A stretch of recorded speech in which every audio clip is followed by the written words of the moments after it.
Di langit yang cerah, sekelompok dewa turun ke bumi. Kepala para dewa menyebut dirinya sebagai dewa yang terhebat. Bahkan kaisar harus berlutut ketika melihatnya. Tapi dewa ini sedikit abnormal.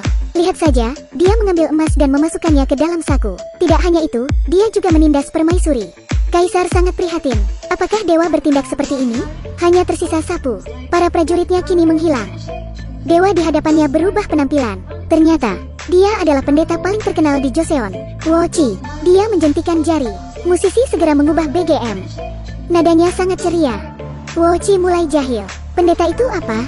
Seorang pejuang yang berjuang untuk keadilan dan menghukum kejahatan. Bisa memanggil angin dan memanggil hujan. Dia dapat melakukan perjalanan 1000 mil dengan mudah. Setelah mengolok-olok raja, dia melambaikan lengan bajunya, masuk ke dalam lukisan, melangkah di atas gunung, menunggangi kuda dengan penuh gaya. Malam itu, dia menyelamatkan seorang janda cantik yang dikepung para bandit. Temannya, Korei, dia adalah seekor anjing berwujud manusia. Dia datang dan mengendus pantat janda itu. Itu harus mendapatkan harga yang bagus.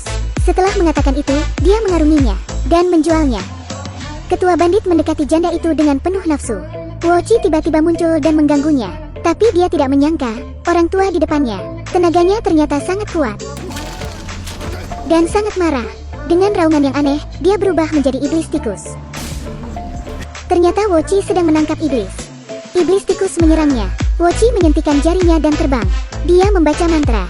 Satu tangannya membuat segel. Jimat itu langsung berubah menjadi tongkat. Iblis itu menyerangnya lagi. Tongkat di tangan Wo-Chi bisa memanjang dan memendek. Iblis tikus tidak berdaya untuk melawannya. Seorang manusia dan iblis bertarung di gang. Iblis tikus memanfaatkan medan sempit. Secara bertahap dapat menyerang balik. Tongkatnya tidak bisa memanjang. Alhasil dia dicekik oleh iblis tikus. Korei melihat situasi dan menarik ekor lawannya. Setelah berusaha keras, iblis tikus akhirnya ditaklukkan. Tapi pada saat itu, iblis tikus yang sekarat itu menarik seruling suci dan meniupnya. Suara seruling suci membuat telinga sakit. Orang-orang di sekitar merasa kesakitan. Melihat ini, Wo-Chi bergegas mengambil serulingnya. Tiba-tiba, iblis kelinci muncul. Wo-Chi tahu dia bukan tandingannya. Dia melompat dan melarikan diri. Wo-Chi melompat ke atap. Dia menarik busurnya dan menembakkan anak panah. Tak disangka, itu ditangkap oleh seorang pendeta Tao berjubah putih. Setelah Wo-Chi pergi, pendeta itu menyegel iblis itu ke sebuah guji. Pria ini adalah pendeta Tao terkenal, Huadam dari Joseon. Meskipun iblis itu telah tertangkap, tapi tujuan perjalanannya adalah seruling suci. Seruling suci sudah diserahkan kepada gurunya oleh Wo-Chi. Guru mengenali benda ini secara sekilas. Ini awalnya adalah benda suci untuk menghukum para iblis. Para dewa meniup seruling dan membaca mantra selama 3000 hari. Kemudian melenyapkan para iblis. Tapi hari ini, 3 dewa Tao konyol salah menghitung waktu. Mereka membuka ruang bawah tanah lebih awal. Iblis bangkit kembali. Selama pertarungan terjadi, seruling suci jatuh ke bumi. 3 dewa Tao juga diturunkan ke bumi untuk mencari seruling suci. Setelah mereka tahu bahwa seruling itu ada di tangan Wo-Chi, mereka masuk ke dalam lukisan. Setelah itu, lukisan itu membawa mereka ke Gunung Abadi. Kedua belah pihak duduk dan saling berhadapan. Guru tidak ingin menyerahkan seruling, karena seruling masih memiliki kemampuan untuk memanggil iblis. Dia tidak ingin seruling itu jatuh ke tangan orang yang salah. Susah payah masuk ke dalam lukisan. Seruling itu diterbang ke sana kemari. Akhirnya, karena tidak bisa menahan kekuatan mereka, dia patah. Guru memperingatkan mereka, jangan pernah berniat jahat. Di tengah malam, guru sedang menikmati teh. Tiba-tiba ada yang mencekiknya. Huatan adalah pelakunya. Pada saat ini, dia telah hilang kendali. Dia berniat membunuhnya. Huatan ternyata adalah seorang iblis. Guru mengarahkan gunting ke dadanya. Lalu dia mengeluarkan kipasnya. Huatan ingin membalasnya. Untungnya, guru membuka kipasnya. Dan Huatan terlempar hingga 40 meter. Namun yang tak terduga, guru tiba-tiba muntah darah. Ternyata teh yang baru saja diminumnya diracuni oleh Huadam. Segera setelah racun mulai bekerja, guru pingsan. Tapi separuh seruling lainnya diambil oleh Wo-Chi. Huadam tidak berhasil. Ketika Wo-Chi kembali, dia jatuh ke dalam perangkap Huadam. Huadam menipu 3 dewa Tao. Dia memfitnah Wo-Chi membunuh gurunya dan mengambil seruling. Ketika dia menyadari gurunya telah terbunuh, Wo-Chi bergegas memeriksa rumah. Dia tiba-tiba diserang oleh Huadam. Separuh seruling lainnya juga diambil. Di luar, 3 dewa Tao mulai membaca mantra. Korei disegel. Wo-Chi tahu, dia tidak bisa melarikan diri. Jadi sebelum dia disegel, dia mengambil separuh seruling Huadam.